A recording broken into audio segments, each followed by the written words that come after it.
Hello student, আশা করি তোমরা সকলে ভালো আছো। আজকে আমরা যে বিষয়টা পড়ব সেটা হলো অ্যালডিহাইড ও কিটনের জারণ ও বিজারণ বিক্রিয়া সংক্রান্ত। আমরা প্রথমে এই জারণ বিক্রিয়া করাবো তীব্র জারকের উপস্থিতিতে।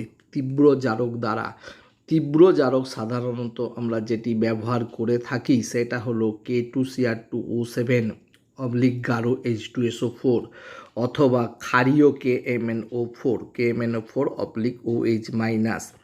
এরা তীব্র জারক পদার্থ। অ্যালডিহাইডের ক্ষেত্রে আমরা দেখতে পাচ্ছি এই জারণের ফলে অ্যাসিড উৎপন্ন হচ্ছে এবং এই অ্যাসিডে কার্বন সংখ্যা একই থাকবে, কারণ এই জারণের ফলে এই কার্বন হাইড্রোজেনের বন্ধন বিভাজন ঘটে এবং এইখানটাতে একটি অক্সিজেন পরমাণু যুক্ত হচ্ছে। কার্বন কার্বন বন্ধনের বিভাজন ঘটে না, তাই কার্বন সংখ্যার পরিবর্তন হয় না। অর্থাৎ অ্যালডিহাইডে যতগুলি কার্বন পরমাণু থাকবে আমাদের উৎপন্ন অ্যাসিডেও ঠিক ততগুলি কার্বন পরমাণু থাকবে এবং এই জারণটি সহজে সংঘটিত হবে, কারণ এখানে কার্বন কার্বন বন্ধন বিভাজন ঘটে না। একটা উদাহরণ নেওয়া হয়েছে, অ্যাসিটিক অ্যাসিডকে যদি অ্যাসিড অ্যালডিহাইডকে যদি আমরা K2Cr2O7/গাঢ় H2SO4 দ্বারা যদি জারণ করি তাহলে আমরা অ্যাসিটিক অ্যাসিড পাচ্ছি। এখানে দেখা যাচ্ছে যে স্টার্টিং অ্যালডিহাইডে যতগুলো কার্বন পরমাণু ছিল আমাদের উৎপন্ন অ্যাসিডেও ঠিক ততগুলো কার্বন পরমাণু যুক্ত রয়েছে। এবার আসবো কিটনের ক্ষেত্রে। আমরা দেখতে পাচ্ছি কিটনের ক্ষেত্রে কার্বনিল কার্বনের সঙ্গে দুপাশেতেই কার্বন যুক্ত আছে, অর্থাৎ কার্বন কার্বন বন্ধন বিভাজন না ঘটলে জারণ সম্ভব নয়। কার্বন কার্বন বন্ধন বিভাজন সহজে ঘটে না, তাই আমরা বলতে পারি যে কিটনের জারণ সহজ নয়। একে তীব্র জারক দ্বারাই কেবলমাত্র জারণ করা যাবে। দীর্ঘক্ষণ ধরে তীব্র জারক সহ এদেরকে রিফ্লাক্স করলে কার্বন কার্বন বন্ধন বিভাজনের মাধ্যমে এদের জারণ ঘটে। আমরা দেখতে পাচ্ছি আমাদের এই উদাহরণের কার্বনিল কার্বনের দুইটি পাশেতে অ্যালকিল মূলক যুক্ত আছে। এখন কার্বন কার্বন বন্ধন এই পাশ দিয়েও ভাঙতে পারত অথবা এই পাশ দিয়েও ভাঙতে পারে, তাহলে কোন দিক দিয়ে কার্বন কার্বন বন্ধনটি ভাঙবে? তো একটি নিয়ম রয়েছে, সেই নিয়মটাকে বলা হয় পপঅফসের নিয়ম। তো এই পপঅফসের নিয়ম অনুযায়ী এই কার্বনিল মূলকটা যে পাশে কম সংখ্যক কার্বন আছে তার সঙ্গে যুক্ত থাকবে। অর্থাৎ এই দিকে আমরা দেখতে পাচ্ছি একটি কার্বন রয়েছে, তাহলে এই কার্বনিল মূলকটা এই পাশে যুক্ত হবে। এই পাশে দেখা যাচ্ছে একটা দুটো তিনটে, তাহলে কার্বনিল মূলক কিন্তু এই পাশে যাবে না। অর্থাৎ বন্ধন বিভাজনের যে ব্যাপারটা রয়েছে সেটা এইখান থেকে হবে। আমরা তিনটে কার্বন যুক্ত একটা অংশ পেলাম আর দুটো কার্বন যুক্ত একটা অংশ পেলাম। এই তিনটে কার্বন যুক্ত অংশ জারিত হয়ে গিয়ে তিনটে কার্বন পরমাণু যুক্ত অ্যাসিড উৎপন্ন করবে, অর্থাৎ প্রোপানোয়িক অ্যাসিড উৎপন্ন হবে। আর এটি দুটো কার্বন যুক্ত একটা অ্যাসিড উৎপন্ন করবে, অর্থাৎ আমরা পাবো ইথানোয়িক অ্যাসিড। আমরা এখানে পোপঅফসের নিয়মটা একটু দেখব। পোপঅফসের নিয়মে বলা হচ্ছে অপ্রতিসম কিটনের জারণের ক্ষেত্রে, এটি অপ্রতিসম কিটন, দুদিকে ভিন্ন ভিন্ন গ্রুপ যুক্ত আছে এই কার্বনিল গ্রুপের। এ পাশে তিনটে কার্বন, এ পাশে একটা, দুপাশে যদি একই থাকতো তাহলে প্রতিসম আমরা বলতাম। কার্বন কার্বন বন্ধন বিভাজন এইরূপ হয় যে ক্ষুদ্রতর অ্যালকিল গ্রুপটি কার্বনিল কার্বনের সাথে যুক্ত থাকে। এমনভাবে বিভাজন হবে যে ক্ষুদ্রতর যে অ্যালকিল গ্রুপ এইটা কার্বনিল কার্বনের সঙ্গে যুক্ত থাকবে, এইটা বৃহত্তর অ্যালকিল গ্রুপ। নেক্সট আমরা যে জারণটি সম্পর্কে আলোচনা করব সেটা হলো বায়ুর অক্সিজেন দ্বারা জারণ। আমরা বেঞ্জালডিহাইডের ক্ষেত্রে এইরূপ জারণ দেখতে পারবো, কারণ এই জারণটি মুক্তমূলক কৌশল অনুযায়ী সংঘটিত হয় এবং বেঞ্জিনের এই হাইড্রোজেনটি বেরিয়ে গিয়ে যদি এখানে মুক্তমূলকের সৃষ্টি হয় তাহলে সেটি রেজোনেন্সের জন্য স্থায়ী হয়, অর্থাৎ এই মুক্তমূলকটি স্থায়ী হবে। তো প্রথমে বায়ুর অক্সিজেনের সঙ্গে বিক্রিয়া করেছে, দিয়ে আমরা দেখতে পাচ্ছি এইরকম একটি পার অক্সাইড যৌগ উৎপন্ন করছে, এর নাম হচ্ছে পার বেঞ্জোইক অ্যাসিড। এটা সাদা রঙের একটা কঠিন পদার্থ।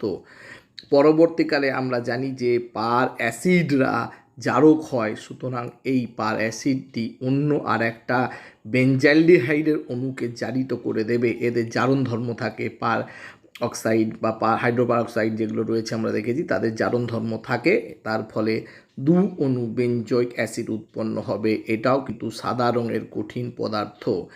এইরূপ বিক্রিয়া করার জন্য যখন আমরা বেঞ্জালডিহাইড কিন্তু তরল পদার্থ, এর শিশি থেকে যখন আমরা ঢাকনাটা খুলি তখন দেখা যায় যে সাদা সাদা সাদা গুঁড়ো পদার্থ পড়ছে এবং ছিপিটা টাইটভাবে লেগে থাকে।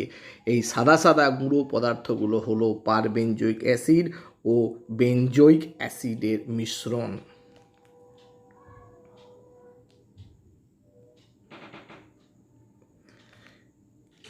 নেক্সট আমরা এখানে একটা গুরুত্বপূর্ণ বিষয় নোট করব, সেটা হলো অ্যালডিহাইডের জারণের ক্ষেত্রে কার্বন হাইড্রোজেন বন্ধন বিভাজিত হচ্ছে, কিন্তু কিটোনের ক্ষেত্রে দেখা যাচ্ছে যে কার্বন কার্বন বন্ধন বিভাজন হচ্ছে, যা সহজ নয়। তাই অ্যালডিহাইড যেমন তীব্র জারক দ্বারা জারিত হয়, মৃদু জারক দ্বারাও জারিত হতে পারে, জারিত হয়। অ্যালডিহাইডরা মৃদু জারক দ্বারাও জারিত হয়, কিন্তু কিটোনের ক্ষেত্রে জারণ কেবলমাত্র তীব্র জারক দ্বারা সম্ভব, মৃদু জারক দ্বারা কিন্তু সম্ভব নয়। আমরা এই কথাটিকে অন্যভাবে বলতে পারি, জারক পদার্থ কাদের সাথে বিক্রিয়া করে না, বিজারক পদার্থের সঙ্গে বিক্রিয়া করে। যেহেতু মৃদু জারক অ্যালডিহাইডকে জারিত করে দিতে পারে, তাই আমরা বলতে পারি অ্যালডিহাইডের বিজারণ ধর্ম আছে, অর্থাৎ সে বিজারক রূপে কাজ করছে বলেই মৃদু জারকের সঙ্গে বিক্রিয়া করতে পারছে। কিন্তু কিটোন অনুরূপ মৃদু জারকের সাথে বিক্রিয়া করতে পারে না, অর্থাৎ কিটোনের বিজারণ ধর্ম নেই, মৃদু জারকের সাপেক্ষে বলা হচ্ছে কিন্তু এই বিষয়টা। এখন আমরা দেখব বিভিন্ন ধরনের মৃদু জারক। তার মধ্যে সর্বপ্রথম আসছি Tollens বিকারক, Tollens reagent. Tollens reagent হলো অ্যামোনিয়াযুক্ত সিলভার নাইট্রেটের দ্রবণ। অ্যামোনিয়াযুক্ত সিলভার নাইট্রেটের দ্রবণ, এই দ্রবণটিকে আমরা প্রস্তুত করি নিম্নলিখিতভাবে। প্রিপারেশন: আমরা একটা বিকারের মধ্যে সিলভার নাইট্রেট নিয়ে নিই, তার মধ্যে NaOH-কে ঢেলে দিই। কিছুটা NaOH-কে ঢাললে আমরা দেখতে পারবো একটা ধূসর বর্ণের অদক্ষেপ উৎপন্ন হয়, Ag2O। Ag2Oর একটা ধূসর বর্ণের অদক্ষেপ উৎপন্ন হয়। এরপর আমরা ড্রপ ওয়াইজ বা ফোঁটা ফোঁটা করে অ্যামোনিয়াম হাইড্রোক্সাইড দ্রবণ এর মধ্যে যুক্ত করব, যতক্ষণ পর্যন্ত না এই ধূসর অদক্ষেপটি দ্রবীভূত হয়ে যাচ্ছে। ধূসর অদক্ষেপটি যখন দ্রবীভূত হয়ে যাবে, যে বর্ণহীন স্বচ্ছ দ্রবণটি পাওয়া যাবে, সেটি হলো টলেন্সের বিকারক। এই ক্ষেত্রে নিম্নলিখিত বিক্রিয়াগুলি ঘটে। সিলভার নাইট্রেটের সঙ্গে NaOH-এর বিক্রিয়াতে Ag2O অদক্ষিপ্ত হয় ধূসর বর্ণের। পরবর্তীকালে যখন আমরা অ্যামোনিয়াম হাইড্রোক্সাইড যুক্ত করছি, তখন সিলভার অ্যামোনিয়ার সঙ্গে যুক্ত হয়ে যাচ্ছে, দিয়ে কমপ্লেক্স গঠন করছে। আমরা জানি সিলভারের কোঅর্ডিনেশন নাম্বার 2, অর্থাৎ যতগুলো লিগ্যান্ডের সঙ্গে যুক্ত হবে সেটা 2। তোমরা নিশ্চয়ই কোঅর্ডিনেশন কেমিস্ট্রিতে এই সম্পর্কে জেনেছো। তাহলে কমপ্লেক্সের সংকেত হলো AgNH3(OH-OH-). যদি আমাদের পরীক্ষাতে টলেন্স বিকারকের সংকেত লিখতে দেয়, তাহলে কিন্তু আমরা সংকেত লিখব AgNH3(OH-). কিন্তু বিক্রিয়ার জন্য আমরা এটিকে ব্যবহার করব না, এটির পরিবর্তে আমরা Ag2O-কে নেব, যা সহজে লেখা সম্ভব। আমরা আসছি বিক্রিয়া। আমরা দেখতে পাচ্ছি অ্যালডিহাইডের সঙ্গে টলেন্স বিকারকের সংকেত লেখা হয়েছে, অথবা Ag2O আমরা লিখতে পারি, তাহলে এটি জারণ হয়ে যাবে। আমরা জারণের ফলে কি পাবো? অ্যাসিড পাবো, এবং আমরা দেখতে পাচ্ছি সিলভার অদক্ষিপ্ত হচ্ছে। এই সিলভারটি যে পাত্রটি রিঅ্যাকশন করবার জন্য ব্যবহার করা হবে, তার তলাতে জমা হবে, অর্থাৎ পাত্রতে সমস্ত তরলগুলোকে যদি আমরা ফেলে দিই বেসিনে দিয়ে, উপর দিক থেকে যদি আমরা পাত্রের তলার দিকে তাকাই, তাহলে দেখতে পারবো পাত্র তলাটা আয়নার মতন চকচক করছে। এইটি প্রমাণিত করে যে সিলভার উৎপন্ন হয়েছে। আমরা এমনি সিলভারের অদক্ষেপ কিছু দেখতে পারবো না। আবার থেকে আমি বলছি, পাত্রতে যে তরলটি থাকবে সেই তরলটিকে বেসিনে ফেলে দিতে হবে এবং পাত্র তলার দিকটা উপর থেকে দেখতে হবে। আমরা দেখব আয়নার মতন তলাটা চকচক করছে, এটা সিলভার অধক্ষিপ্ত হওয়ার ফলে ওইখানটা চকচক করছে। আমরা একটি অ্যারোমেটিক অ্যালডিহাইডকে জারণ করছি, তাহলে দেখছি এই ক্ষেত্রে জারিত হয়ে গেছে। আমাদের অ্যাকচুয়ালি যে অ্যাসিডটা উৎপন্ন হবে সেটাই বিক্রিয়া করে অ্যামোনিয়াম লবণ গঠন করবে, কারণ আমাদের টলেন্স বিকারক যে ক্ষারীয় প্রকৃতির, কারণ আমরা অ্যামোনিয়াম হাইড্রোক্সাইড এর মধ্যে যুক্ত করেছি। তাহলে সেই ক্ষেত্রে আমাদের লবণ হবে, এখানে হবে অ্যামোনিয়াম হাইড্রোক্সাইড। তাহলে এখানে কিন্তু আমি বোঝানোর জন্য তোমাদের অ্যাসিড লিখেছি, কিন্তু সঠিক এখানে হবে অ্যাসিডটা লবণ, অ্যামোনিয়াম লবণ। কিটোন আমরা জানি যেহেতু বিজারণ ধর্ম নেই এবং টলেন্স বিকারক মৃদু জারক, তাই কিটোনের সঙ্গে এর বিক্রিয়া ঘটবে না। আমরা এখানে একটা বিশেষ জিনিস নোট করব, সেটি হলো টলেন্স বিকারকের সাহায্যে অ্যালডিহাইড ও কিটোনের মধ্যে পার্থক্য করা যায়। তাহলে আমরা এর আগে দিন ক্লাসে দেখেছিলাম যে ব্রাডির বিকারক বা 2,4-DNP এর সাহায্যে আমরা কার্বনিল গ্রুপ উপস্থিত কি না তা শনাক্তকরণ করতে পারি। কার্বনিল গ্রুপ যদি উপস্থিত থাকে তাহলে প্রশ্ন হলো অ্যালডিহাইড না কিটোন। তো অ্যালডিহাইড না কিটোন সেটিকে জানবার জন্য আমরা টলেন্স বিকারককে ব্যবহার করে থাকি। যদি টলেন্স বিকারকে সিলভার মিরর দেখতে পাওয়া যায় তাহলে যৌগটি অ্যালডিহাইড হবে, যদি দেখতে না পাওয়া যায় তাহলে সেটি কিটোন হবে। অ্যালিফেটিক এবং অ্যারোমেটিক উভয় প্রকার অ্যালডিহাইডই কিন্তু এইরূপ বিক্রিয়া দেয়। এরপরে যে মৃদু জারকটি সংক্রান্ত পর্ব সেটি হচ্ছে ফেলিং দ্রবণ বা ফেলিংয়ের দ্রবণ। এই দুটি দ্রবণের মিশ্রণ, সম আয়তনিক মিশ্রণ, একটি ফেলিং এ আর একটি ফেলিং বি। ফেলিং এ হচ্ছে কপার সালফেটের জলীয় দ্রবণ যার বর্ণ হালকা নীল রঙের, আর ফেলিং বি হচ্ছে সোডিয়াম পটাশিয়াম টাটারেট বা রচেলি সল্টের ক্ষারীয় দ্রবণ। রচেলি সল্ট হচ্ছে সোডিয়াম পটাশিয়াম টাটারেট। আমরা টাটারিক অ্যাসিড দেখেছি স্টিরিওকেমিস্ট্রিতে, তো এইখানে একটা সিওএইচ থাকলে টাটারিক অ্যাসিড হয় এবং সেই টাটারিক অ্যাসিডের একটা হাইড্রোজেন সোডিয়াম দ্বারা প্রতিস্থাপন করা হয়েছে আর একটা হাইড্রোজেনকে পটাশিয়াম দ্বারা প্রতিস্থাপিত করা হয়েছে, এটা হলো সোডিয়াম পটাশিয়াম টাটারেট। এই ফেলিং এ এবং ফেলিং বি সম আয়তনিক পরিমাণে যদি মেশানো হয় তাহলে ফেলিং দ্রবণ উৎপন্ন হয়। এই ফেলিং দ্রবণে কপার +2 এই টাটারেট আয়নের সঙ্গে জটিল যৌগ গঠন করে থাকে, তার ফলে দ্রবণের বর্ণ গাঢ় নীল বর্ণর হয়ে যায়। এই ফেলিং দ্রবণে copper +2 form complex with tartrate আয়নের সঙ্গে। আমরা এখন আসব এই ফেলিং দ্রবণকে আমরা সংক্ষেপে CuO রূপে প্রকাশ করব। আমরা যে কোনো একটি অ্যালিফেটিক অ্যালডিহাইডকে নেওয়া হয়েছে, আর মানে অ্যালিফেটিক অ্যালকিল মূলক। এখানে কপার +2 5OH- ব্যালেন্স সমীকরণ করা হয়েছে, আর C=O-। এখানে Cu2 অধক্ষেপ উৎপন্ন হচ্ছে যেটার বর্ণ লাল রঙের প্লাস জল। এটিকে গরম করতে হবে, সাধারণ তাপমাত্রা কিন্তু বিক্রিয়াটা হবে না। আমরা দেখতে পাচ্ছি যে কিটোন না যে একটি অ্যালিফেটিক অ্যালডিহাইডের ক্ষেত্রে এইভাবে না লিখে আমরা সংক্ষেপে লিখতে পারতাম 2CuO, তাহলে RC=O-, এটা অ্যাসিড হয়ে গেল, জারিত হয়ে গেল, দিয়ে অ্যাসিডে পরিণত হয়ে গেল। অ্যাসিডে যেহেতু ক্ষারীয় মাধ্যম তাই অ্যাসিডের লবণ গঠন করেছে, H+ বেরিয়ে গেছে, আর Cu2 লাল অধক্ষেপ উৎপন্ন হবে। এই লাল অধক্ষেপটি ইটের গুঁড়োর মতো দেখতে, লাল গুঁড়ো হবে, যেটা পাত্রের তলাতে থাকবে, ইটের গুঁড়োর মতো একদম দেখতে, ইটের গুঁড়োর মতন। আমরা আসছি, যদি অ্যারোমেটিক অ্যালডিহাইডকে নেওয়া হয় তাহলে কিন্তু এটা বিক্রিয়া করছে না, কারণ আমরা জানি অ্যারোমেটিক অ্যালডিহাইড অ্যালিফেটিক অ্যালডিহাইডের তুলনায় অনেক কম সক্রিয় এবং এই ফেলিং যে জারক বা ফেলিং দ্রবণ সেটির কিন্তু সক্রিয়তা টলেন্সের বিকারকের চাইতে অনেক কম সক্রিয়, তাই অ্যারোমেটিক অ্যালডিহাইড এর সঙ্গে বিক্রিয়া করতে পারে না।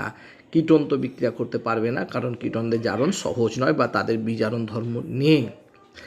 কেবলমাত্র অ্যালিফেটিক অ্যালডিহাইডই ফেলিং দ্রবণের সাথে বিক্রিয়া করে। আমরা এখন একটা ইম্পর্ট্যান্ট জিনিস নোট করব। ফেলিং দ্রবণ আমরা ব্যবহার করি পরীক্ষাগারে, প্র্যাকটিক্যাল রুমে। তো ফেলিং দ্রবণটা কিসের কাজে লাগে? ফেলিং দ্রবণের সাহায্যে অ্যালিফেটিক ও অ্যারোমেটিক অ্যালডিহাইড এর মধ্যে পার্থক্য করা যায়। অর্থাৎ আমরা যদি জেনে যাই যে আমার যৌগটা অ্যালডিহাইড, কিটোন নয়, টলেন্স বিকারকের সাহায্যে, তারপর প্রশ্ন আসে অ্যালিফেটিক অ্যালডিহাইড না সেটি অ্যারোমেটিক অ্যালডিহাইড। তো অ্যালিফেটিক কি অ্যারোমেটিক অ্যালডিহাইড তা বুঝবার জন্য আমরা ফেলিং দ্রবণকে ব্যবহার করি। ফেলিং দ্রবণের মতন অনুরূপ আর একটি দ্রবণ আছে যাকে বেনেডিক্ট দ্রবণ বলা হয়। সেটি হচ্ছে কপার সালফেট, সোডিয়াম সাইট্রেট ও Na2CO3 জলীয় দ্রবণ। এই দ্রবণটিতে কপার +2 আয়ন সাইট্রেট আয়নের সাথে জটিল যৌগ গঠন করে থাকে। একেও আমরা CuO দিয়ে রিপ্রেজেন্ট করি এবং এও অ্যালিফেটিক অ্যালডিহাইডকে জারিত করতে পারে এবং Cu2 লাল ইটের গুঁড়োর মতন অদক্ষেপ উৎপন্ন করে। কিন্তু অ্যারোমেটিক অ্যালডিহাইডকে বা কিটোনকে এরা জারণ করতে পারে না। তাহলে আমরা দেখতে পারলাম যে বেনেডিক্ট দ্রবণের সাহায্যে আমরা অ্যালিফেটিক ও অ্যারোমেটিক অ্যালডিহাইডের মধ্যে পার্থক্য করতে পারি। নেক্সট আমরা যে জারণটি সংক্রান্ত আলোচনা করব সেগুলো হলো সিলেক্টিভ কিছু জারণ। আমরা আসব সেলিনিয়াম ডাইঅক্সাইড SiO2 দ্বারা জারণ। তো আমরা প্রথমে দেখব যে SiO2 কাদেরকে জারণ করতে পারে। Only oxidise active মেথিলিন or methyl group এ কেবলমাত্র সক্রিয় মেথিলিন হচ্ছে CH2 গ্রুপ বা মিথাইল গ্রুপ CH3 গ্রুপকেই কেবলমাত্র জারণ করতে পারে। এখন একটি কথা হলো সক্রিয় মেথিলিন গ্রুপ মানে হচ্ছে যে ক্ষার দ্বারা এই হাইড্রোজেনটা প্রতিস্থাপন করা যাবে এবং যে উৎপন্ন কার্বো অ্যানায়নটা হবে সেই কার্বো অ্যানায়নটা রেজোনেন্স দ্বারা স্থায়িত্ব পেয়ে যাবে। তাই বলেই এই হাইড্রোজেনগুলো সক্রিয়। এই জন্য আমরা বলছি অ্যাক্টিভ মিথিলিন গ্রুপ। এইখানটাতে CH2 ক্ষার দ্বারা সহজেই প্রতিস্থাপিত হবে, দিয়ে কার্বন অ্যানায়ন হবে, সেই কার্বন অ্যানায়নটা এর সঙ্গে রেজোনেন্সে চলে আসবে। এই ক্ষেত্রেও তাই হবে। তাই এই হাইড্রোজেনকে বলা হয় সক্রিয় হাইড্রোজেন। তাহলে এ কেবলমাত্র কোনো সিস্টেমে যদি সক্রিয় হাইড্রোজেন থাকে তাহলে তাদেরকে জারণ করবে। যেমন আমাদের যদি এইরূপ সিস্টেমটা থাকে তাহলে সেলিনিয়াম ডাইঅক্সাইড অ্যাসিটিক অ্যাসিড মাধ্যমে নেওয়া হয়। অ্যাকচুয়ালি এ জারণ করে না, সেলিনিয়াস অ্যাসিড H2SO3 ওইটি উৎপন্ন হয় যেটি জারণ করে। জারণের ফলে এই জায়গাটাতেও একটা কিটোন উৎপন্ন হবে, অর্থাৎ ডাইকিটোনে পরিণত হয়ে যাবে বা ডাইকার্বনিল যৌগতে পরিণত হয়ে যাচ্ছে। এই ক্ষেত্রেও সেলিনিয়াম ডাইঅক্সাইড অ্যাসিটিক অ্যাসিড মাধ্যমে যদি ব্যবহার করি আমরা, তাহলে এইখানে যে CH2 মূলকটি রয়েছে সেইটি জারিত হয়ে গিয়ে C ডবল বন্ড হয়ে যাবে, আর একটি যে হাইড্রোজেন সেটি এভাবে থাকবে। আমরা কিছু উদাহরণ এখানে দেখব। CH3C ওই এখানে সেলিনিয়াম ডাইঅক্সাইড আর অ্যাসিটিক অ্যাসিড মাধ্যমে বিক্রিয়া করানো হলো, তাহলে এখানটাতে C ডবল বন্ড, এখানে একটা হাইড্রোজেন হবে, হাইড্রোজেনটা বোঝা যাচ্ছে না, এখানে C ডবল বন্ড ও H, অর্থাৎ এটা গ্লাইঅক্সাল উৎপন্ন হলো। আমাদের এই রূপান্তরটা খুব পরীক্ষাতে দেয় যে অ্যাসিটালডিহাইড থেকে গ্লাইঅক্সাল প্রস্তুত করো। নেক্সট আসছি অ্যাসিটোন, তার সঙ্গে সেলিনিয়াম ডাইঅক্সাইড ব্যবহার করা হয়েছে, তার যে কোনো একটি প্রান্ততে CH2 পরিবর্তে C ডবল বন্ড ও হয়ে যাচ্ছে। অনুরূপভাবে এরকম একটা সিমেট্রিক্যাল সিস্টেম নেওয়া হয়েছে, সেলিনিয়াম ডাইঅক্সাইড ব্যবহার করা হয়েছে, তখন আমরা দেখতে পাচ্ছি যে এইখানটাতে আর একটি যে মেথিলিন গ্রুপ আছে, এখানে CH2, এদিকেও CH2 আছে, যে কোনো একটার দিকে C ডবল বন্ড ও গ্রুপটা যুক্ত হয়ে যাচ্ছে। আমরা নেক্সট একটা সিস্টেম আলোচনা করেছি যে সিস্টেমে দুদিকেই সক্রিয় মেথিলিন গ্রুপ আছে এবং আনসিমেট্রিক্যাল, এখানে CH3 আছে, এখানে CH2 আছে, তাহলে আমি দুটোই প্রোডাক্ট পাবো। এইখানে CH2 জায়গায় C ডবল বন্ড হতে পারে এবং এইখানটা তো বিক্রিয়া করে C ডবল বন্ড হতে পারে। প্রথমে এই জায়গাটা বিক্রিয়াটা দেখতে পাচ্ছি যে এখানে আমরা দেখতে পেলাম যে মেজর প্রোডাক্ট আমাদের হয়েছে এইটা এবং এইটা হচ্ছে মাইনর প্রোডাক্ট। অর্থাৎ CH3 যদি প্রান্ততে থাকে তাহলে তার জারণটাই আগে হয় CH2 তুলনায় এই বিক্রিয়াতে। এই বিক্রিয়ার যদি কৌশল দেখা হয় তাহলে সেই কৌশলে দেখা যায় যে প্রথমে ইনল গঠন করে, তাহলে এই দিক থেকে ইনল গঠন যেটা হবে তার থেকে এদিক থেকে ইনল গঠনটা অনেক সহজে হতে পারে। সেই জন্য আমরা দেখতে পাচ্ছি যে মেজর প্রোডাক্টটা এই দিকে বিক্রিয়া করে হয়েছে।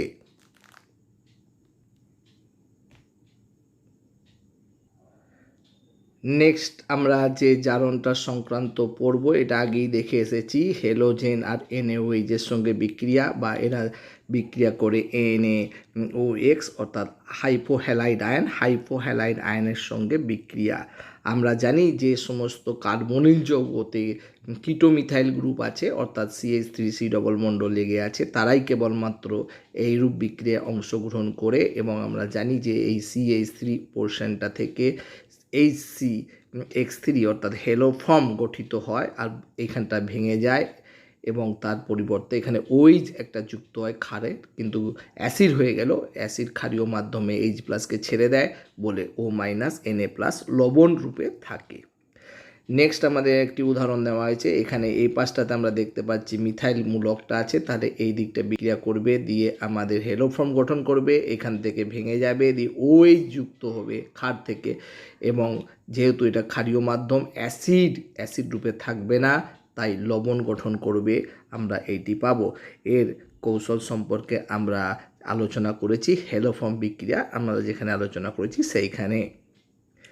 নেক্সট আমরা চলে আসব একটি ইম্পর্টেন্ট জারণ, তাকে বলা হয় বায়ার-ভিলিগার জারণ। বায়ার-ভিলিগার জারণ শুধুমাত্র কিটোনের ক্ষেত্রেই দেখা যায়। আমরা দেখতে পাচ্ছি যে একটি কিটোন নেওয়া হয়েছে, প্রতিসম কিটোন, তাকে আমরা পার বেঞ্জোইক অ্যাসিড বা ট্রাইফ্লুরো পার অ্যাসিটিক অ্যাসিড দ্বারা জারণ করেছি, তার ফলে আমরা দেখতে পাচ্ছি যে একটা এস্টার গঠন হয়েছে, এটা এস্টার, এবং পার বেঞ্জোইক অ্যাসিড নিজে পরিণত হয়ে গেল বেঞ্জোইক অ্যাসিডে। আর ট্রাইফ্লুরো পার অ্যাসিটিক অ্যাসিড যদি ব্যবহার করা হতো তাহলে ট্রাইফ্লুরো অ্যাসিটিক অ্যাসিডে পরিণত হয়ে গেল। তাহলে আমরা দেখতে পাচ্ছি যে বায়ার-ভিলিগার জারণ কেবলমাত্র আমাদের কিটোনের ক্ষেত্রে প্রযোজ্য, এবং এটি কিটোনকে এক ধাপে এস্টারে রূপান্তরিত করে। এইখানে আমাদের প্রশ্ন এইভাবেই আসে, এক ধাপে কিটোন থেকে এস্টারে পরিণত করো। এক ধাপে কথাটা কিন্তু মনে রাখতে হবে, এখানে এক ধাপে কিটোন থেকে কিন্তু আমরা ডাইরেক্ট এস্টার পেয়ে গেলাম। সিমিলারলি যদি আনসিমেট্রিক্যাল অ্যালকেন হতো, কি কার্বনিল যৌগ হতো, যদি আনসিমেট্রিক্যাল আমরা দেখতে পাচ্ছি এখানে আর, এখানে হচ্ছে R' আমরা জারণ করেছি, তাহলে দেখা গেছে যে RC ডবল বন্ড ও R' হচ্ছে greater than R in number of carbon atom, অর্থাৎ বড় যে গ্রুপটা সেটাই ইথারের এস্টারের অক্সিজেনের সঙ্গে যুক্ত হয়। বড় যে আর গ্রুপটা, এই দুটোর মধ্যে যেটা বড় বেশি সংখ্যক কার্বন আছে সেই দিকে ভাঙছে এবং অক্সিজেনটার সঙ্গে সেই গ্রুপটা যুক্ত হচ্ছে। আমরা কতগুলো উদাহরণের সাহায্যে বিষয়টিকে বোঝানোর চেষ্টা করা হয়েছে। এখানে দেখো, এখানে একটা কার্বন, আর এইখানটাতে দেখা যাচ্ছে যে বড় গ্রুপ এটা, তাহলে আমরা দেখতে পাচ্ছি যে অক্সিজেনটা এখানে যুক্ত হয়েছে, এই দিকটাতে যুক্ত হয়েছে। এখানে কিন্তু বেনজিন বলা হয় যে পাই ইলেকট্রনগুলো দেখানো হয়েছে, পাই ইলেকট্রন কিন্তু থাকছে না, এখানে কিন্তু কোনো পাই ইলেকট্রন থাকছে না, এটা এরকম হবে। নেক্সট একটা উদাহরণ দেখানো হয়েছে এইরকম, তাহলে আমরা দেখতে পাচ্ছি যে বড় গ্রুপ হচ্ছে এদিকটা, তাহলে ও এর সঙ্গে এই গ্রুপটা লেগেছে। আমাদের যদি বলয় আকারের কার্বনিল যৌগটা হতো তাহলে কিন্তু আমরা এইখানে অক্সিজেনটা, বলয়ের মধ্যে অক্সিজেনটা পেয়ে যেতাম, এবং এরকম বলয় আকারের এস্টারকে আমরা ল্যাকটোন বলে থাকি, অর্থাৎ এই ক্ষেত্রে ল্যাকটোন উৎপন্ন হবে। আমরা এখন দেখব এই বায়ার-ভিলিগার বিজারণ, যেটা আমরা জারণ দেখলাম বায়ার-ভিলিগার জারণ, এই বিক্রিয়াটার কৌশল। তো আমরা দেখতে পাচ্ছি একটা অপ্রতিসম কার্বনিল যৌগকে নেওয়া হয়েছে, এইটি আমাদের অ্যাসিড, তো অ্যাসিড থেকে H+টা যায়, এখানে প্রোটোনেশন হচ্ছে, H+এর প্রোটোনেশন হয়েছে, দিয়ে কার্বোক্যাটায়ন উৎপন্ন হয়ে গেছে, এই কার্বোক্যাটায়নের সঙ্গে ওই অ্যাসিডটার O- যুক্ত হয়ে গেছে, দিয়ে এরকম একটা পার অক্সাইড যৌগ গঠন করেছে। এখন এই পার অক্সাইড যৌগ থেকে এই গ্রুপটা বেরিয়ে যাবে R3C double bond O-, R3C double bond O minus রূপে বেরিয়ে যাচ্ছে, ফলে এই অক্সিজেন পরমাণুটার উপর ধনাত্মক আধানের সৃষ্টি হচ্ছে। এখান থেকে যে আরগুলোর মধ্যে যে ইলেকট্রন বেশি দিতে পারবে সেই আরের মাইগ্রেশন হবে, শিফট হবে, এবং সেই ইলেকট্রন সমেত শিফট করবে আর মাইনাস রূপে, দিয়ে অক্সিজেনকে ইলেকট্রন দেবে। এই জায়গাটা গুরুত্বপূর্ণ। এইখান থেকে এই গ্রুপটা বেরিয়ে চলে যাচ্ছে, R3C double bond O minus রূপে, অক্সিজেনে প্লাস আধান আসছে, এবং এই আর দুটোর মধ্যে যে আরটার বেশি ইলেকট্রন দিতে পারবে সেই রকম আরটার মাইগ্রেশন হচ্ছে, দিয়ে এই অক্সিজেনের সঙ্গে যুক্ত হয়ে যাচ্ছে। এইখানে কার্বোক্যাটায়ন হলো। এবার অক্সিজেনের লোন পেয়ারটা নেমে এখানে দ্বিবন্ধন গঠন করলো, H প্লাসকে ছেড়ে দিল, যেটি অনুঘটক রূপে কাজ করছিল, অর্থাৎ আমরা এ স্টার পেলাম। তাহলে এইটি হলো বায়ার ভিলিগার জারণের মেকানিজম।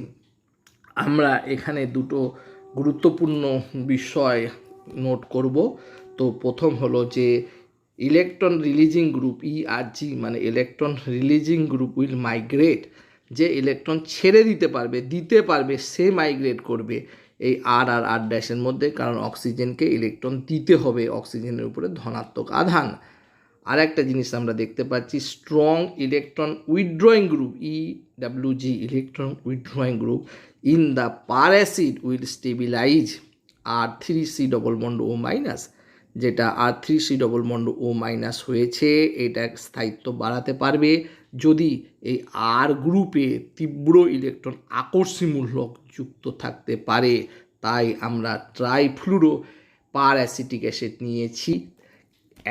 পার অ্যাসিটিক অ্যাসিডের পরিবর্তে এই ফ্লুরিনগুলো থাকার ফলে উৎপন্ন যে জিনিসটা বেরিয়ে আসছে তার স্থায়িত্ব কিন্তু বাড়িয়ে দিচ্ছে, সুতরাং এটি আরও সহজে বেরিয়ে আসতে পারবে।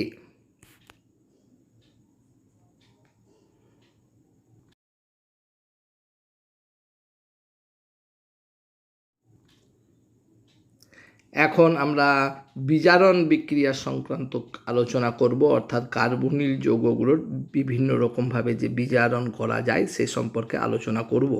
প্রথমে আমরা অ্যালডিহাইডকে বিজারণ করছি হাইড্রোজেন মেটাল হতে পারে প্লাটিনাম, প্যালাডিয়াম অথবা নিকেল, অর্থাৎ যারা হাইড্রোজেনকে অধিশোষণ করতে পারবে তারা, তাহলে এখানে হতে পারে, এখানে উত্তপ্ত করতে হবে, অথবা লিথিয়াম অ্যালুমিনিয়াম হাইড্রাইড ইথার মাধ্যমে, অথবা সোডিয়াম বোরোহাইড্রাইড অ্যালকোহল মাধ্যমে যদি আমরা ব্যবহার করে থাকি, তাহলে প্রাইমারি অ্যালডিহাইড বিজারিত হয়ে গিয়ে প্রাইমারি অ্যালকোহলে পরিণত হবে।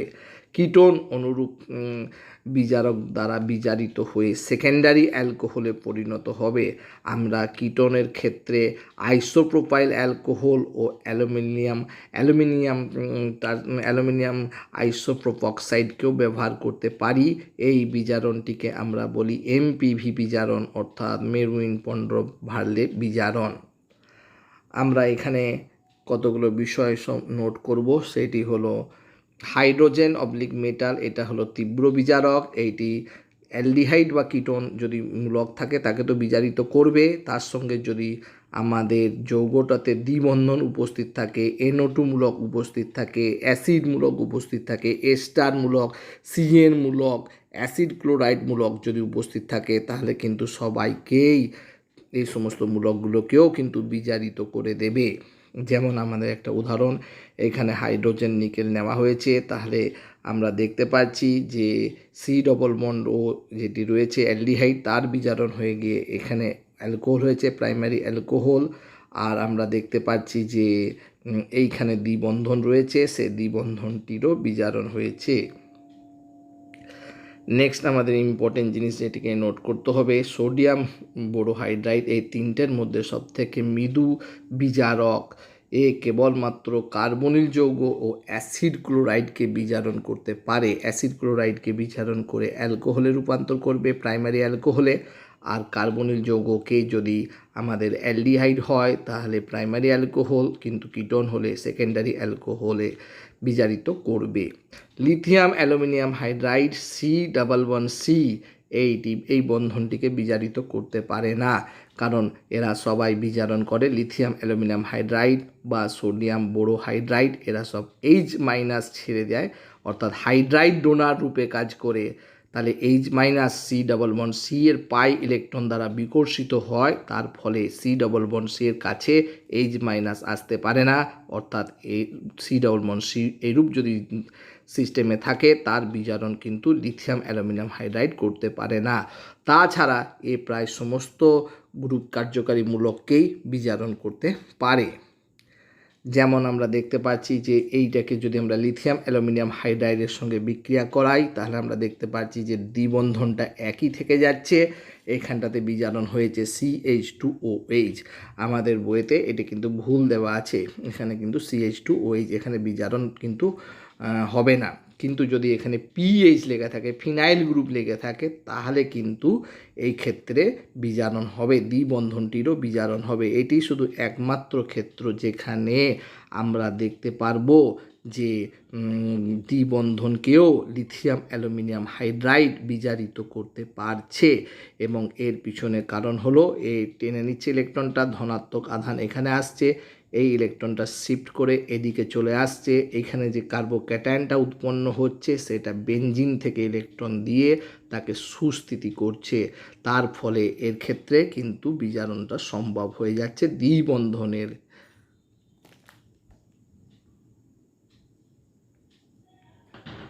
নেক্সট আমাদের আসছি, এটি যৌগ নেওয়া হয়েছে একটা প্রশ্নতে, যেখানে দেখতে পাচ্ছি যে কিটোমূলকও রয়েছে, এস্টার কার্যকারী মূলকও রয়েছে, সোডিয়াম বোরোহাইড্রেটের সঙ্গে রিয়েকশন করানো হচ্ছে।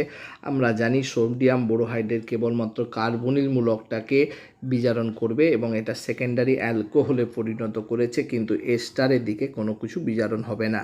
কিন্তু এখানে যদি লিথিয়াম অ্যালুমিনিয়াম হাইড্রাইডকে আমরা ব্যবহার করতাম তাহলে কিন্তু দুদিকেই বিজারণ হতো। আমরা দেখতে পাচ্ছি যে কিটোমূলকটা সেকেন্ডারি অ্যালকোহলে পরিণত হয়ে গেছে, এস্টারটি প্রথমে বিভাজিত হবে, দিয়ে অ্যাসিডের অংশ এবং অ্যালকোহলের অংশ বিচ্ছিন্ন হয়ে যাবে, এটা অ্যালকোহলের অংশ C2H5OH, এবং অ্যাসিডের অংশ অর্থাৎ সি ডবল বন্ড OH, এই অ্যাসিড মূলকটি বিজারিত হয়ে CH2OH হবে। তাহলে আমরা দেখতে পাচ্ছি CH2OH। আবার থেকে আমি বলছি এস্টারের ক্ষেত্রে কেমনভাবে বিজারণ হবে, প্রথমে ভেঙে যাবে অ্যালকোহলে আর বিজারণ হবে না, C2H5OH এটা অ্যালকোহলের পার্ট, অ্যালকোহলটা বেরিয়ে চলে গেল, আর বাকি অংশটা পড়ে রইল অ্যাসিডের অংশটা বিজারিত হবে, দিয়ে প্রাইমারি অ্যালকোহল হবে অর্থাৎ CH2OH। অ্যাসিডের অংশটা বিজারিত হয়ে সর্বদা প্রাইমারি অ্যালকোহল উৎপন্ন করে। আমরা আসব এই বিক্রিয়াগুলোর কৌশল। তো আমরা দেখতে পাচ্ছি এরা সবাই হাইড্রাইড ডোনার, অর্থাৎ এইচ মাইনাস ছেড়ে দেবে, এইচ মাইনাসটা এখানে গিয়ে আক্রমণ করলো, এইটা ও মাইনাস হয়ে গেল, এখানে BH3Na+, বোরনের উপরে মাইনাস আধান আছে, অক্সিজেনটা এখানে বোরনের সঙ্গে অসমযোজী বন্ধন করছে বলে বোরনের উপরে মাইনাস আধান, ওই মাইনাস আধান থাকার জন্য এখানে Na+ যুক্ত হয়েছে। আরও 3 অণু অ্যালডিহাইডের সঙ্গে একইভাবে বিক্রিয়া করছে, দিয়ে শেষকালে এইরকম একটা যৌগ গঠন করছে, যাকে জল দ্বারা আর্দ্র বিশ্লেষণ করলে 4 অণু আর CH2OH বেরিয়ে চলে যাবে।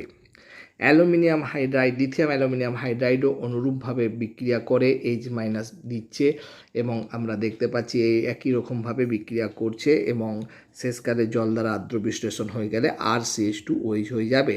যেহেতু অ্যালুমিনিয়াম বেশি তড়িৎ ধনাত্মক বোরনের তুলনায়, তাই লিথিয়াম অ্যালুমিনিয়াম হাইড্রাইডের সক্রিয়তা সোডিয়াম বোরোহাইড্রাইডের তুলনায় অনেক বেশি, কারণ বোরন তড়িৎ ধনাত্মকতা বোরনের কিন্তু অ্যালুমিনিয়ামের চাইতে অনেক কম, বোরন অধাতু আর অ্যালুমিনিয়াম ধাতু। আমরা এখানে একটি প্রশ্ন রেখেছি যেখানে LiAlD4 দিয়ে বিজারণ করা হচ্ছে, তারপরে H2O, তাহলে আমরা দেখতে পাচ্ছি ডয়টেরিয়ামটা এখানে লাগবে, ও মাইনাস হবে, দ্রাবক থেকে হাইড্রোজেন নিয়ে নেবে, অর্থাৎ এখানে সাধারণ হাইড্রোজেন লাগবে, এখানে ডয়টেরিয়াম লাগবে। আমরা করেছি লিথিয়াম অ্যালুমিনিয়াম হাইড্রাইড, এখানে D2O, এর ক্ষেত্রে ঠিক উল্টোটা হবে, হাইড্রোজেনটা প্রথমে এখানে আক্রমণ করবে, ও মাইনাস হবে, যেটা D2O থেকে একটা D+কে নেবে, তাই এই ক্ষেত্রে কিন্তু OD এইটা হবে উৎপন্ন প্রোডাক্ট।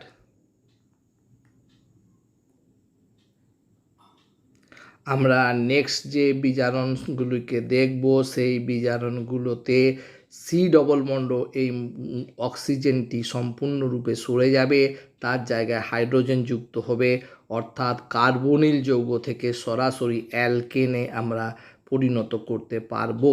আমরা এই ধরনের বিজারণ তিনভাবে সংগঠিত করতে পারি। প্রথমটি হলো ক্লিমেনসন বিজারণ, এবং এই বিজারণ সংক্রান্ত আমরা আগে দেখেছি। এটা আমার অ্যালডিহাইড, জিঙ্ক অ্যামালগাম অর্থাৎ পারদ সংকর, গাঢ় HCl নিয়েছি। তাহলে আমরা দেখতে পাচ্ছি সি ডবল বন্ড এইটার জায়গায় H2 প্রবেশ করে গেছে, আমরা অ্যালকেন পেলাম। যদি কিটোন থাকতো তাহলে জিঙ্ক অ্যামালগাম গাঢ় HCl অর্থাৎ ক্লিমেনসন বিজারণ যদি করা হয় তাহলে RCH2 পেয়ে গেলাম, অ্যালকেনে পরিণত হয়ে গেল। আমরা একটা উদাহরণ নিয়েছি বেনজালডিহাইড, একে জিঙ্ক অ্যামালগাম গাঢ় HCl দ্বারা ক্লিমেনসন বিজারণ করানো হচ্ছে, আমরা পাচ্ছি টলুইন। ক্লিমেনসন বিজারণের মেকানিজমটি খুবই সহজ, আমরা মেকানিজমটি এখন দেখব। তো প্রথমে H+ অ্যাসিড থেকে আসছে, অক্সিজেনের প্রোটনেশন হচ্ছে, OH কার্বোক্যাটায়ন উৎপন্ন হলো, জিঙ্ক দুটো ইলেকট্রন ছেড়ে দিয়েছে, এই দুটো ইলেকট্রন এই কার্বন গ্রহণ করলো, কার্বনের উপরে মাইনাস আধান এলো। এখন H+ আম্লিক মাধ্যম H+কে নিয়ে এটা CH গঠন করলো, আবার একটা H+ এলো, OH-কে OH2+ পরিণত করলো, গুড লিভিং গ্রুপ, এটা বেরিয়ে গেল। আবার কার্বোক্যাটায়ন উৎপন্ন হলো, আবার জিঙ্ক দুটো ইলেকট্রন দিল, কার্বনের উপরে আবার মাইনাস আধান হলো, এবং এটি আবার H+ গ্রহণ করলো, তার ফলে RCH উৎপন্ন হলো। এবার আমরা দেখব যে কিছু ক্ষেত্রে এই ক্লিমেনসন বিজারণকে আমরা প্রয়োগ করতে পারি না, যেমন আমাদের এই যৌগটার ক্ষেত্রে আমরা ক্লিমেনসন বিজারণকে প্রয়োগ করতে পারবো না, কারণ NO2 মূলক জিঙ্ক আর অ্যাসিড দ্বারা বিজারিত হয়ে যাবে, দিয়ে NH2 মূলকে পরিণত হবে। তাহলে এই ক্ষেত্রে ক্লিমেনসন বিজারণ যদি আমরা করতাম তাহলে এইখানে অ্যালকেন হতো, সি ডবল বন্ড বিজারণ হয়ে CH2 হতো, উপরন্তু NO2 মূলকটিরও বিজারিত হয়ে NH2 হয়ে যেত। অর্থাৎ যদি NO2 মূলক থাকে তাহলে কিন্তু আমরা ক্লিমেনসন বিজারণ ব্যবহার করব না, কারণ NO2 মূলককেও কিন্তু বিজারণ করবে জিঙ্ক HCl। অনুরূপভাবে যদি OH থাকতো, আমরা জানি যে অ্যাসিড মাধ্যমে অ্যালকোহল নিরুদ্দিত হয়ে অ্যালকিনে পরিণত হয়ে যাবে, তাই এই ক্ষেত্রেও আমরা দেখতে পাচ্ছি সি ডবল বন্ডও সেটা CH2-তে পরিণত হয়েছে, কিন্তু এখানে দ্বিবন্ধন হয়ে গেল। আমার যেটা আমরা চাইছিলাম সেটা এখানে OH-টা রাখতে চাইছিলাম, কিন্তু এখানে দ্বিবন্ধন হয়ে গেল। অর্থাৎ এইরূপ সিস্টেমগুলোর ক্ষেত্রে যদি NO2 গ্রুপ যুক্ত থাকে বা OH যদি যুক্ত থাকে তাহলে কিন্তু ক্লিমেনসন বিজারণ দ্বারা এদের বিজারণ করব না। এইগুলো কিন্তু এখন পরীক্ষাতে বারবার আসছে, এটা কিন্তু আমাদের এখন গুরুত্বপূর্ণ বিষয়, এটা ভালোভাবে তোমরা মনে রাখবে।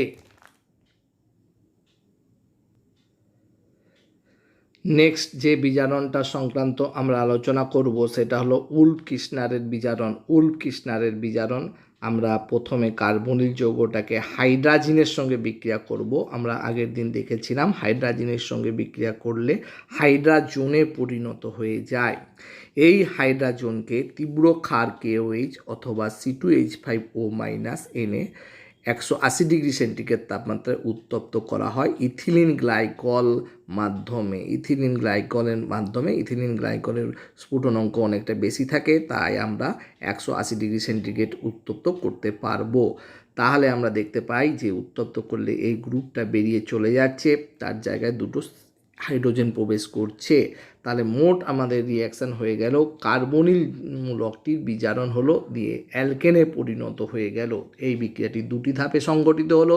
প্রথমে হাইড্রাজিনের সঙ্গে বিক্রিয়া করে হাইড্রাজোন উৎপন্ন করা হলো, উৎপন্ন হাইড্রাজোনকে ক্ষার সহ উত্তপ্ত করলে আমরা অ্যালকেনে পরিণত করছি। আমরা একটা উদাহরণ নিয়েছি, এখানে হাইড্রাজিনের সঙ্গে রিয়াকশান হয়েছে, তোমরা আগের দিন দেখেছিলে হাইড্রাজিনের সঙ্গে কেমনভাবে রিয়াকশান করতে হয়। জল বেরিয়ে গেল, এখানে হাইড্রাজোন সংগঠিত হলো, এখন KOH সহ উত্তপ্ত করা হলো, তাহলে CH2CH3 উৎপন্ন হয়ে গেল।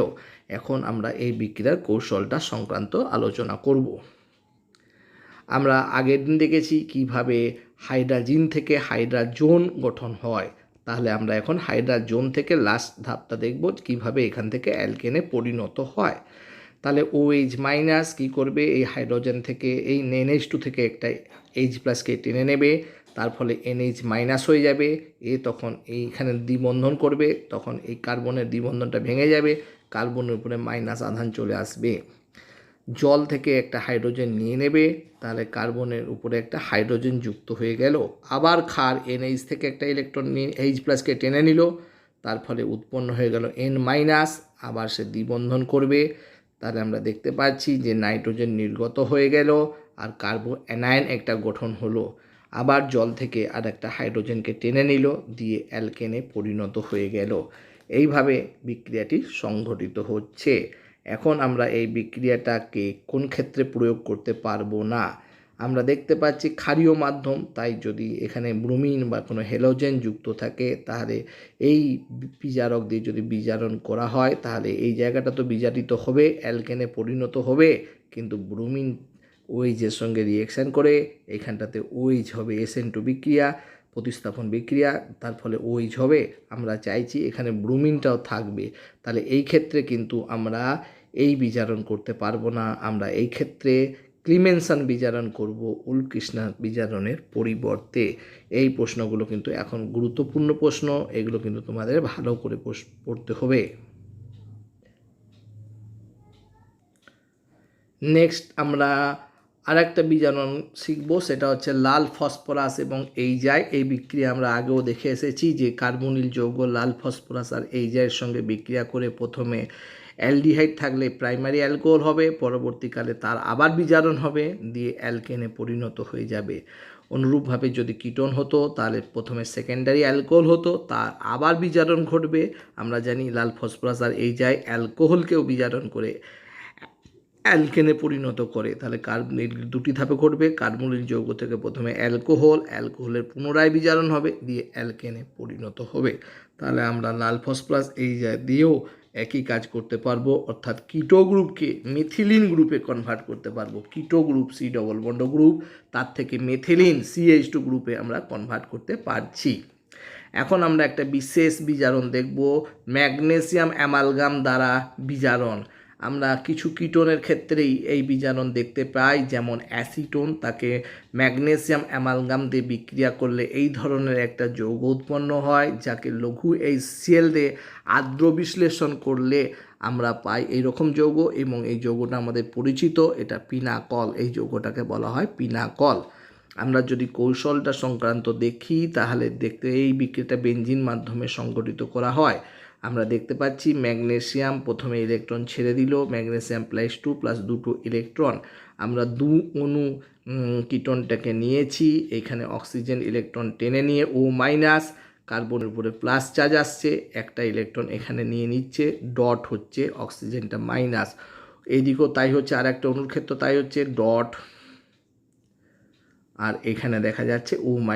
এই ডট আর ডট নিজেদের মধ্যে বন্ধন করে ফেললো, কার্বন কার্বন বন্ধন, O- ম্যাগনেসিয়ামের সঙ্গে যুক্ত হয়ে গেল। জল দ্বারা আর্দ্র বিশ্লেষণ করা হলো, জল দ্বারা আর্দ্র বিশ্লেষণ করলে আমরা দেখতে পাচ্ছি যে OH হয়ে গেল আর ম্যাগনেসিয়াম হাইড্রোক্সাইড পড়ে রইল। আমরা আর একটা উদাহরণ এখানে ব্যবহার করেছি, যদি দুটো PH ডবল বন্ড PH থাকতো, ম্যাগনেসিয়াম অ্যামালগাম দিয়ে আমরা বিজারণ করেছি, তাহলে আমরা দেখতে পাচ্ছি এই ধরনের একটা অ্যালকোহল উৎপন্ন হচ্ছে। এই বিজারণ থেকে আমরা পিনাকল প্রস্তুত করতে পারি।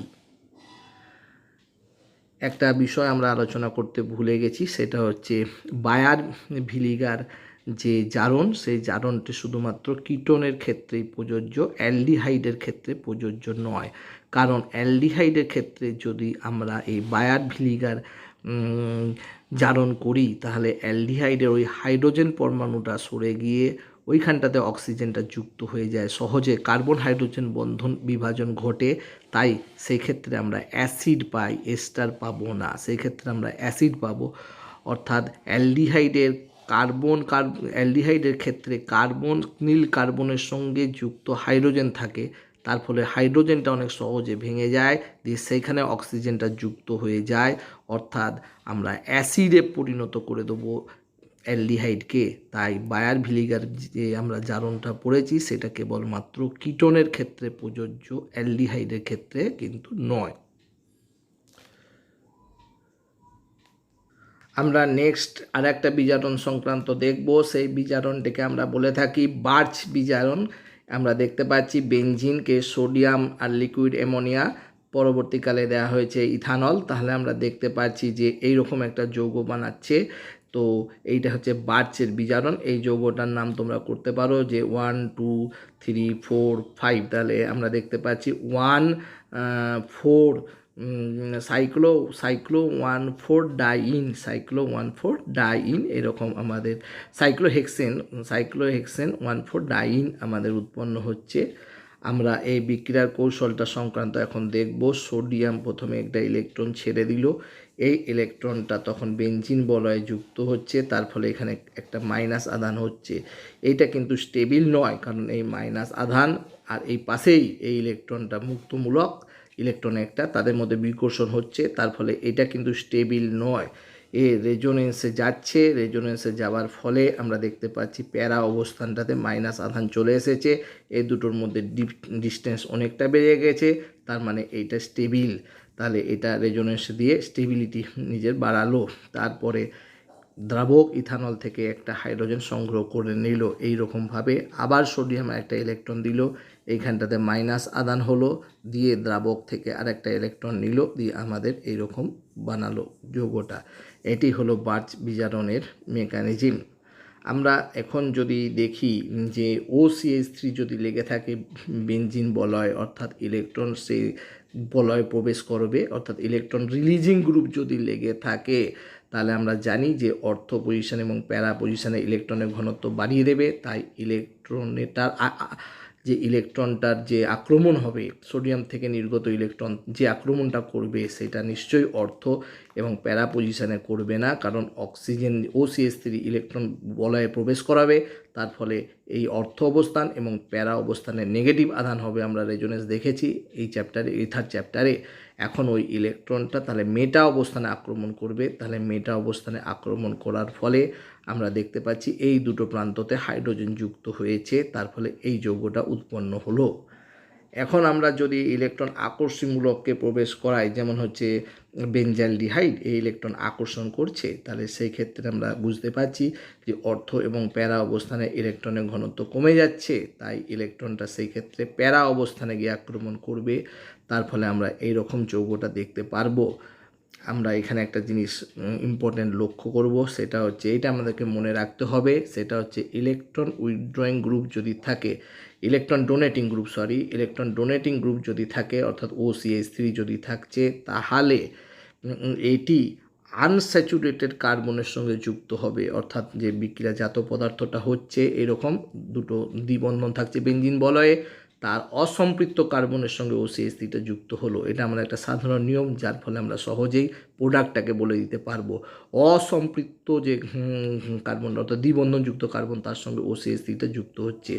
যদি ইলেকট্রন আকর্ষণমূলক থাকে, তাহলে আমরা দেখতে পাচ্ছি ইলেকট্রন উইথড্রয়িং গ্রুপ থাকলে স্যাচুরেটেড কার্বনের সাথে যুক্ত হচ্ছে, অর্থাৎ এইরকমভাবে বিজারণ হবে। তাহলে স্যাচুরেটেড কার্বন এখানে আর এখানে রয়েছে, এই কার্বনটার সঙ্গে ইলেকট্রন আকর্ষণমূলকটা যুক্ত হবে। এইভাবে আমরা মেকানিজম না জানলেও প্রোডাক্ট কী হবে সেটা বলতে পারবো। তোমাদের এই ভিডিওটা দেখার জন্য ধন্যবাদ।